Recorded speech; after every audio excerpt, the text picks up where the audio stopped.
तो hello guys, आज का हमारा टॉपिक है हेल्थ प्लानिंग के मैनेजमेंट मेथड्स एंड टेक्निक्स।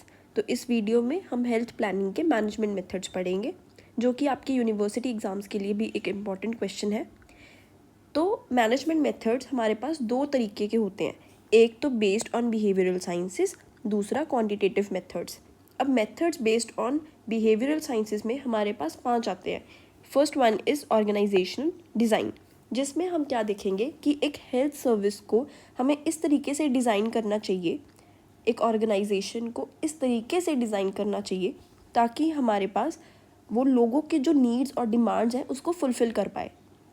और हर एक ऑर्गेनाइजेशनल डिज़ाइन को हमें कुछ सालों बाद रिव्यू करते रहना चाहिए, क्योंकि कंसेप्ट्स एंड पर्पसेस बदलते रहते हैं, प्रॉब्लम्स भी लोगों की बदलती रहती हैं।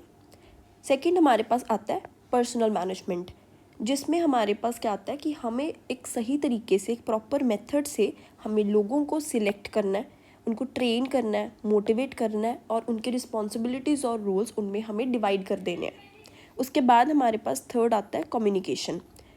कम्युनिकेशन में हमारे पास क्या है, ये एक बहुत इम्पॉर्टेंट मेथड है, बहुत ज़्यादा इम्पॉर्टेंट है, क्योंकि कम्युनिकेशन बैरियर्स जो हैं वो हर एक लेवल पे एग्जिस्ट करते हैं, चाहे वो डॉक्टर और पेशेंट के बीच में हो, चाहे वो डॉक्टर और नर्स के बीच में हो, या फिर कोई सीनियर या जूनियर ऑफिशियल्स के बीच में हो। कम्युनिकेशन बैरियर ही जिम्मेवार है रेगुलर रिपोर्टिंग और नोटिफिकेशन में डिले के लिए, सैलरीज़ में डिले के लिए, कोई सप्लाईज़ की रिलीज़ की डिले के लिए। और हमारी हेल्थ मिनिस्ट्रीज़ की सबसे major weakness is also communication lag. फिर हमारे पास फोर्थ आता है इंफॉर्मेशन सिस्टम्स। अब इंफॉर्मेशन सिस्टम्स का क्या फंक्शन है? सबसे पहले इंफॉर्मेशन सिस्टम का फंक्शन है collection, classification, transmission, storage, retrieval, transformation and display of information. क्या मतलब है इसका? कि सबसे पहले वो डाटा कलेक्ट करते हैं, फिर उसको स्टोर करते हैं, फिर उनसे रिजल्ट्स बनाते हैं और फिर उनको डिस्प्ले करते हैं। इंफॉर्मेशन सिस्टम्स जो हैं, अगर एक अच्छा इंफॉर्मेशन सिस्टम है हमारे पास, वो हमें डाटा प्रोवाइड करता है जिससे हम हेल्थ प्रोग्राम्स को मॉनिटर कर सकते हैं, उनको इवैल्यूएट कर सकते हैं और एक सही फीडबैक हम दे सकते हैं उन लोगों तक, वो सारे प्लानर्स को जो हर एक लेवल पे काम कर रहे हैं, सारे हेल्थ एडमिनिस्ट्रेटर्स को हम एक अच्छी फीडबैक दे सकते हैं। फिर लास्ट फिफ्थ हमारे पास आता है मैनेजमेंट बाय ऑब्जेक्टिव्स। अब ये ऑब्जेक्टिव्स जो हैं हमारे पास, हर डिफरेंट यूनिट और डिफरेंट सब यूनिट्स जो होती हैं हमारे पास, सब अपना ऑब्जेक्टिव्स सेट करते हैं अपने प्लान ऑफ एक्शन के अकॉर्डिंग। तो हमें, और ये शॉर्ट टर्म बेसिस के लिए ऑब्जेक्टिव्स अपने सेट करते हैं। तो मैनेजमेंट बाय ऑब्जेक्टिव्स जो है, ये हमें हेल्प करता है ताकि हम रिजल्ट्स को ज़्यादा इफ़ेक्टिव तरीके से अचीव कर पाएँ। सेकंड हमारे पास फिर आते हैं क्वांटिटेटिव मेथड्स। ये 5 मेथड्स जो थे वो बेस्ड ऑन बिहेवियरल साइंसेस थे, और अब हम करेंगे क्वांटिटेटिव मेथड्स, जो कि हमारे पास टोटल 10 है। इनके निमोनिक के लिए आप वीडियो के एंड तक बने रहें। सबसे पहले हमारे पास आता है cost benefit analysis. Cost benefit analysis में क्या है, इसमें हम किसी भी प्रोग्राम का इकोनॉमिक बेनिफिट्स देखते हैं, उसको कंपेयर करते हैं उसकी कॉस्ट के साथ, एक्चुअल कॉस्ट के साथ। तो एक कोई भी प्रोग्राम है, अगर हमारे पास वो इकोनॉमिकली साउंड है, select the best out of several alternate programmes. हम इसमें प्रोग्राम के बेनिफिट्स को एक्सप्रेस करते हैं मॉनिटरी टर्म्स में। अगर हमारे पास बहुत सारे अल्टरनेटिव प्रोग्राम्स होते हैं तो उनमें से हम सेम बेनिफिट्स लेंगे उन सारे प्रोग्राम्स के, और हम चूज़ करेंगे जिसकी कॉस्ट हमारे पास सबसे कम आएगी। बट इसका ड्रॉबैक क्या होएगा हमारे पास, कि हेल्थ फील्ड में अब बेनिफिट्स को मॉनिटरी टर्म्स में एक्सप्रेस कर ही नहीं सकते हो। आप उसको एक्सप्रेस करोगे इन टर्म्स ऑफ बर्थ्स, कितने बर्थ हुए, कितनी डेथ्स प्रिवेंट हुई और कितनी इलनेस को आपने ओवरकम करा। तो ये ज़्यादा अच्छा नहीं है, इट इज़ वीग। फिर सेकंड हमारे पास आता है कॉस्ट इफेक्टिव एनालिसिस, जो कि ज़्यादा बेटर है कॉस्ट बेनिफिट एनालिसिस से।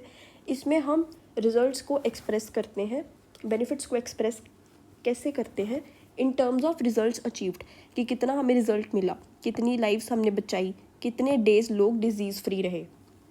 थर्ड हमारे पास आता है कॉस्ट अकाउंटिंग। इसमें हम किसी भी प्रोग्राम का कॉस्ट स्ट्रक्चर देखते हैं। अब कॉस्ट अकाउंटिंग में हमारे पास 3 सबसे इम्पॉर्टेंट पर्पसेस क्या आते हैं। सबसे पहला तो है कॉस्ट कंट्रोल, फिर दूसरा आता है हमारे पास planning and allocation of people and financial resources. ठीक है, प्लानिंग आती है, पीपल लोगों और फाइनेंशियल रिसोर्सेज की एलोकेशन आती है। लास्ट हमारे पास आता है प्राइसिंग ऑफ कॉस्ट रीइम्बर्समेंट, कि कितना हमारा लगा, कॉस्ट कितनी स्पेंड हुई। फिर हमारे पास आता है input output analysis. Input output analysis में व्हाट इज़ इनपुट? इनपुट है कि सारी हेल्थ सर्विस एक्टिविटीज़ जो हमारे रिसोर्सेज को कंज्यूम कर रहे हैं। रिसोर्सेज क्या है यहाँ पे? Manpower, money, materials and time, these are the resources. Output क्या है हमारे पास? यूजफुल आउटकम्स, जो हमारे पास रिजल्ट्स आ रहे हैं, जैसे कि कितने केसेस ट्रीट हुए, कितनी लाइव्स बचाई गई और कितनी इनॉक्यूलेशंस करी गई। तो हमें इनपुट आउटपुट टेबल क्या प्रोवाइड कर रहा है कि कितना हमें इनपुट चाहिए 1 यूनिट अमाउंट ऑफ आउटपुट लेने के लिए। ठीक है, फिर हमारे पास आता है 5th पे मॉडल। इसमें हम क्या करते हैं, एक रियलिटी से पहले हम एक मॉडल डिज़ाइन करते हैं ताकि हमें सारे इफ़ेक्ट्स पहले से पता लग सकें। फॉर एग्ज़ाम्पल, आप एक बिल्डिंग खड़ी कर रहे हो तो उससे पहले आप उसका मॉडल बनाओगे ताकि आप देख सको कि बाद में अगर फॉर एग्ज़ाम्पल कोई अर्थक्वेक आया तो क्या इफ़ेक्ट्स रहेंगे उस बिल्डिंग पे अर्थक्वेक के। तो आप abstraction of the reality, it is an abstraction of the reality, not the reality itself. तो डिसीजन प्रोसेस में यूज़ ऑफ मॉडल हम इंक्लूड करते हैं। फिर हमारे पास आता है सिस्टम एनालिसिस। इसका पर्पस क्या है कि हम डिसीजन मेकर को हेल्प कर सकें ताकि वो एक appropriate course of action choose कर सकें। कैसे? एक प्रॉब्लम को इन्वेस्टिगेट करके, फिर ऑब्जेक्टिव सेट करके, उसके ऑल्टरनेटिव सॉल्यूशंस ढूंढ के, इवैल्यूएट करके उसको री एग्जामिन करना ऑब्जेक्टिव को, एंड फिर सबसे इफ़ेक्टिव ऑल्टरनेटिव को ढूंढना, फाइंड करना। 7th हमारे पास आता है नेटवर्क एनालिसिस। ये एक ग्राफिक प्लान बनाते हैं हम हर उन एक्टिविटीज़ का जो हमें हमारे ऑब्जेक्टिव तक पहुंचने के लिए करना है। इसमें हमारे पास 2 तरीके होते हैं, एक तो होता है PERT which is programme evaluation and review technique, और सेकंड हमारे पास आता है CPM क्रिटिकल पाथ मेथड। अब PERT में क्या होता है, हम एक लाइन, एक एरो डायग्राम बनाते हैं लॉजिकल सीक्वेंस में, जिस सीक्वेंस में वो सारे इवेंट्स होंगे। इससे हमारे पास एक एस्टिमेटेड टाइम आ जाता है हमें हमारे ऑब्जेक्टिव तक पहुंचने में जितना टाइम लगेगा। ठीक है, जैसे कि ये एक एरो डायग्राम आपको दी गई है, तो आप एक इस तरीके से विद टाइम मेंशन आप एक एरो डायग्राम बनाओगे और आप इस सारे टाइम को जब कैलकुलेट करोगे तो आपके पास एक एस्टिमेट टाइम आ जाएगा। CPM में क्या होता है? CPM में ये लॉन्गेस्ट पाथ नेटवर्क का हमें शो करता है, जिसको हम क्रिटिकल पाथ बोलते हैं। अब हमारे पास क्या है कि सपोज़ हमने एक सर्विस स्टार्ट करनी है, तो उसके लिए हमें इक्विपमेंट ऑर्डर करना है, तो 2 महीने उसमें लगेंगे।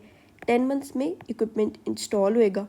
ठीक है, तो 10 months is the longest path of this network. तो इसमें हमें क्या फ़ायदा है कि जिस समय ये क्रिटिकल पाथ चल रहा होगा उस टाइम पे हम अपनी बाकी एक्टिविटीज़ कर सकते हैं ताकि हमें कम टाइम लगे। फिर हमारे पास जो PERT है, PERT का क्या बेनिफिट है, वो हमें प्लानिंग में, स्केड्यूल करने में और प्रोजेक्ट को मॉनिटर करने में हेल्प करता है और बेटर कम्युनिकेशन भी प्रोवाइड करता है। क्रिटिकल पाथ को जितना डिले करोगे उतना ही सारा प्रोसेस डिले होगा, तो वील ट्राई कि क्रिटिकल पाथ में कोई डिले ना हो। फिर हमारे पास आता है प्लानिंग, प्रोग्रामिंग, बजटिंग सिस्टम।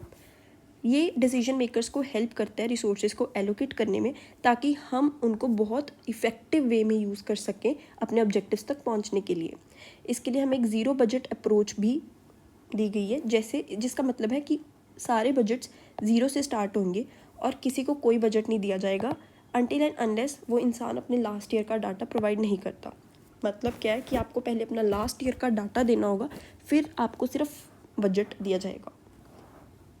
फिर आता है हमारे पास वर्क सैम्पलिंग, जिसमें हम सारी एक्टिविटीज़, हर एक इंडिविजुअल की एक्टिविटीज़ को ऑब्जर्व करेंगे और रिकॉर्ड करेंगे। ये एक क्वांटिटेटिव मेजरमेंट है जिससे हमें पता लगता है कि हर एक्टिविटी को कितना टाइम लगता है। डिसीजन मेकिंग, इसमें आप क्या करते हो, ये आपको रिसोर्स डेवलपमेंट में हेल्प करता है, स्ट्रैटेजीज बनाने में हेल्प करता है एंड डिवाइडिंग द वर्कलोड। ठीक है, now let's come to the mnemonic, जिससे आप याद रख सकते हो। तो क्वांटिटेटिव मेथड्स का आप इस तरीके से याद रख सकते हो कि कैलकुलेट कॉस्ट्स केयरफुली। तो इसमें 3 C's हैं जो हमें दिखाती हैं, cost benefit analysis, cost effective analysis and cost accounting. फिर हमारे पास आता है इन्वेस्टिगेट मॉडल्स सिस्टमैटिकली, जिसमें हमारे पास इनपुट आउटपुट एनालिसिस, फिर मॉडल मेकिंग और सिस्टम एनालिसिस आता है। फिर हमारे पास network promote better planning, network analysis, फिर इसमें PPBS जो हमने ऊपर करा था, प्लानिंग प्रोग्रामिंग बजटिंग सिस्टम। फिर work samples drive management, work sampling and this one decision making. और बाय बिहेवियरल साइंसेस आपके पास निमोनिक आता है, often people complain in meetings, जिसमें कि O stands for organisational design, personal management, then communication, information systems and management by objectives. That's all for the video. Thank you.